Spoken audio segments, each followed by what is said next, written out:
Hey, what's going on there, YouTube? Q back with Q Talks, and the time is now. A couple weeks ago, actually approximately about like 3.5 weeks ago now, I received this bad boy in the mail.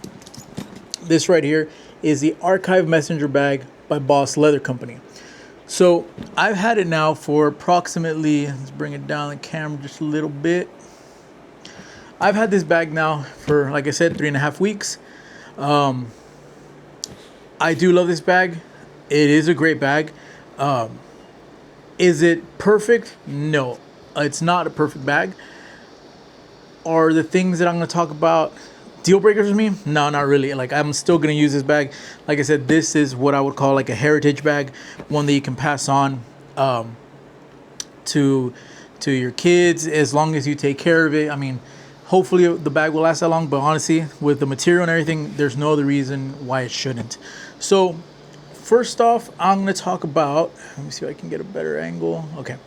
So I'm going to start off with what I love about this bag. Now, I'm not going to go into the dimensions and all that. I have the other video where I kind of unboxed and talked about the dimensions and everything inside, but I'm going to put the dimensions right here for the ones who are wondering. Now again, this is all leather, all handmade, hand stitched here in the good old US of A, by Boss Leather Company. So I love the fact that it is handmade. It is, every bag is going to be unique, whether it be because of the patina, the love that they put into the making this bag. You can honestly tell. The leather is sturdy, still has that great leather smell. The buckles, the straps, everything holds up. All the rivets, it's great. The construction of the bag is amazing. The patina, it scratches, it dents. I actually lifted up a little bit here, but I have been using it, so it is going to be scratched up, patinaed. Like, I don't know, can't be able to tell on the back, but like all this, like a lighter part, it's from where it rubs against my belt and all that stuff. Then I have a couple of big scratches like right here. So, but I don't mind it. Like I said, this bag was made to be used, and I have been using it. You could fit a lot. I'm actually going to do a bag dump, so I'll show you guys what I carry in here, how I carry. But yeah, so construction, top notch. Leather, top notch, very durable, very supple, but you can tell like it's very sturdy. The strap, this bad boy right here, this alone, I mean, this ain't going anywhere. This is tough leather. It's just great craftsmanship. So I'm gonna start on the outside. One of the things that we talked about before they started was the original plan had a grab handle here up on the top. Because of the way the bag opens, that you kind of actually lift from the top, we thought, well, if you had a grab handle here, it'll lift up and kind of open up. So we went ahead and decided not to have one. But using it, I do think that it needs one. I already did talk to James from Boss Leather, and I kind of gave him, I was like, hey, you know what, man, this thing does need a grab handle, because like when I'm putting it down, I usually have to like double wrap, throw it under my desk, or double under, then grab it up. So I do feel that a grab handle is needed. So the idea I pitched to him was here in the back. So obviously here on the top you can't because of the reason, but if you were to put like another piece of leather right here, riveted in with a little grab handle, this right here would be perfect, because most of the weight is going to be in the back, so you don't have to worry about this part of the leather lifting up. So like I said, just right here towards the back, so it folds right here, leather, little grab handle, be perfect. That would be amazing. Easy fix, you know, and James agreed. He's like, hey, you know, that is something I can do.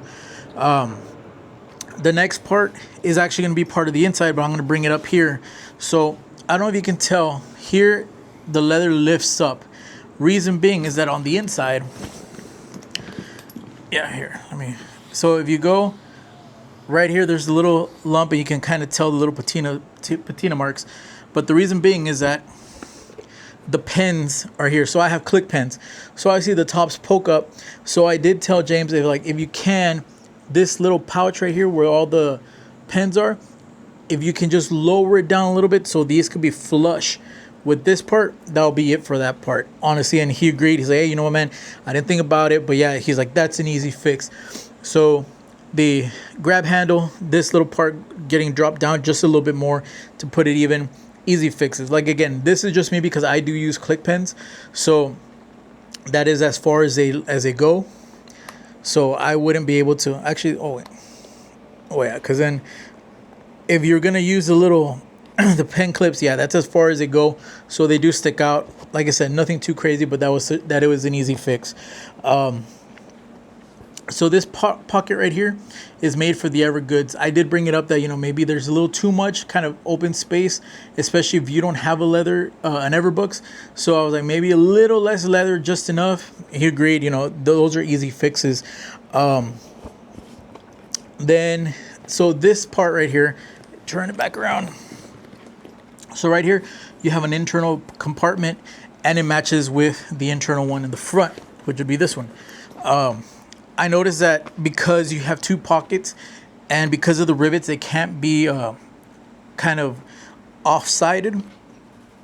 I said maybe just have one because it kind of starts bulking out because you're going to have one here and then you're going to put stuff in here. So I used to have my headphones in here. So right now it's actually empty. And then here I have my credentials, my PIV cards. So it would get kind of bulky, but now it kind of saves some space. So, I mean, nothing too crazy. He did say he might be able to like offset the rivets a little bit, but like I said, nothing too crazy. And in all honesty, guys, for me, I've been using it. That's really the only things I had like little minor adjustments was the pens that can get dropped down a little more. It's an easy fix. And then the addition of a grab handle. This little pocket right here is actually perfect. It's where I carry a lot of my notes and stuff like that. So I do use this pocket a lot, and it gives it a little bit of more weight. So that's pretty cool. But now, let me tell you what I carry in here. So let me turn this bad boy around. All right. Let me just fix these papers. Kind of stuff. All right. So right off the bat, here on the side, I do have my Leatherman Arc it's on like a belt loop type of thing, but it fits perfectly right here. It just hangs out there. So whenever I do need anything, I just grab it, take it out, put it back in. So I have my Leatherman Arc right there. Then obviously I have 4 pens, nothing too crazy. It's just a red, a green, a blue, and a black. Then in here, I have my iPad mini. This is my personal iPad. I'm the type of guy that I like to throw on my headphones at work and I'll have stuff playing in the background, whether it's music videos or shows on YouTube or whatever, but it's just background noise so I can focus in. It's how I work. So yeah, I have that in there. And that I actually put that on the Evergoods note part. For note taking, I have the Remarkable Pro. This is a color one. This is great. I do love it. It writes awesome. Only downfall, if you guys are ever planning on getting a Remarkable, is that you have to remember it is electronic, so it does freeze. There's been times where I've been in meetings taking notes and it doesn't want to cooperate. It freezes, and then I end up having to do a hard reset on it. It's happened to me like 3 times. So just remember that it is an electronic and that possibility is there. So that's a Remarkable Pro. Let me see what else I have. Then for work, I have an iPad mini iPad 11. I forgot what this one is, but it's just an iPad. Have access to my emails and stuff like that, Teams, for whenever I'm not at the computer and I don't have my work laptop, because the work laptop is kind of heavy. So I carry this instead, where I can still log in, just do all my meetings that I need to. So I have the iPad for work. And then, forgot the model of this bad boy, but this is the Anker portable charger. It's the one that has a little base where you can put on the stand and starts charging. I love this thing. It's a beast. Charges up my phones, my work phone, my personal phone, my tablet, the iPad. So, and honestly, on one charge, this thing is a beast. So if you guys get a chance to, I highly recommend that Anker portable charger. I think it's like 20-some thousand milliamps, if I'm not mistaken. Something crazy. So then here on the inside zipper, I just have a little Hank, just a Ace of Hanks Topograph green with microfiber cloth. Just carry that one in there. I think I have another Hank in here actually, but oh, and then my fidget toy. I don't know, you GRW little slider fidget. So yeah, I like to fidget things at work, helps me think. And then this is the other thing I have in here. I have the Nutsack double admin pouch in the what is it, Oxblood. I mean, it just made sense, you know, have an awesome leather bag, you know, awesome little pouch. So I got this bad boy. I can show you what I got in here. Let me put this bag to the side. So here in the Nutsack double admin pouch, fits everything perfectly in there that I have. So as I said, the Remarkable is always with me because of notes. But if in case of emergencies, in my cargo pocket or in here, I'll carry the this is the Boss Leather Reporter notebook, and I do have just a Right in the Rain Law Enforcement Edition notepad that flips up. It kind of supposed to be like the reporter pocket, you know, take notes, but I have the Right in the Rain Law Enforcement Edition. For in case that thing does shut down, I always have a pen with me. I'll start taking notes manually, so you can never go wrong and always have a backup plan. So I do that, have that in there. Then I have the Soundcore Aerofit, I believe they're called. These things are pretty awesome. Actually, I need to charge them, but these things are awesome to have. They're hooked on, but they're not in the ear. They're kind of just on the outside. Perfect. So I can still listen in case someone's calling me and they need me for whatever reason. I can hear and listen. Then I have these little like keys. They're just fidget things. Like I said, I fidget a lot at work. Depending on taskings, helps me clear my mind and think. Then in here also I have the Zebra pen, the F701. I love this pen. This is the one that's always in my pocket. The ones in the bag are backups for in case, hey man, do you have a pen I can borrow? Yeah, use that one. This one is mine. It's always in my pocket. Love this pen right here. Then I have a little backup, another one. I have the Gondek EDC Polka pen because you just never know. So I have that in there. Then I have the Belkin 20 watt little plug. This is also a backup. I don't think I brought the other one. I have an Anchor one as well. Then I have some headphones, some wired headphones for my Apple with the USB-C, just because you never know. So it's always good to have backup. So I have those wired ones there. Then just charging cables, USB-A to USB-C, a couple USB-C cords. I mean, you know, stuff there. Then I have the Nightcore EDC 27 flashlight. Pretty good flashlight, just for when I used to work at night, but I still always carry a flashlight because you never knew. And of course, hand sanitizer. Then the knife that I have in here is the, was it Notorious? No, not Notorious. Oh my God, I forgot the brand. It was it's called the Hitchhiker. I literally forgot. Was it Notorious EDC? No, not Notorious EDC. If I remember, Northeast EDC. I'll try to remember and I'll put the name in there. But yeah, this was called the Hitchhiker knife. Carried in there. Pretty good. Titanium. All titanium. So yeah. Then these are just pen tips for the Remarkable extras. And then my business card holders, because you never know. And that is all I carry in here in the Nutsack double admin pouch.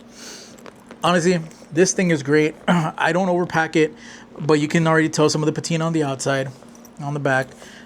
Great bag, especially if you want to go like with your leather aesthetics. Highly recommended. Great bag, great stitching. And yeah, guys, so that's what I carry. That's kind of my final thoughts and reviews on the Archive messenger bag by Boss Leather Company. Like I said, the cons that I had on it were not deal breakers for me by any means. I love this bag. That's why I still use this bag, and I'm gonna continue using it. Yeah, there are just little minor fixes that James said he can fix up. So if you guys are interested, I'll throw the link in the description down below where you can place an order. Just be aware, it is pricey. It's above the $400 mark, but Everything is hand stitched. It's made by one person. It's not created in a factory. You got one guy hand stitching every single stitch on this bag. So it's well worth it. The rate time around about a month and a half. So yeah, you will be paying for quality, but believe me, it is very worth it. Discussing with James, he might be making those additions of the grab handles and lowering the thing. So, and the more people that purchase his bag, you might find something that maybe I slipped or I oversaw. So it's always good, support your local companies. Like I said, James is a great guy. They're a Boss Leather company. I'm gonna throw the link down in the description. So yeah, the Archive messenger bag. Hopefully I see videos of more people purchasing this awesome bag. I'd love to see more of these out there. Just great craftsmanship, great bag. And guys, again, thank you all so much for sticking around, listening to me babble about bags and so on and so forth. But I greatly do appreciate everything.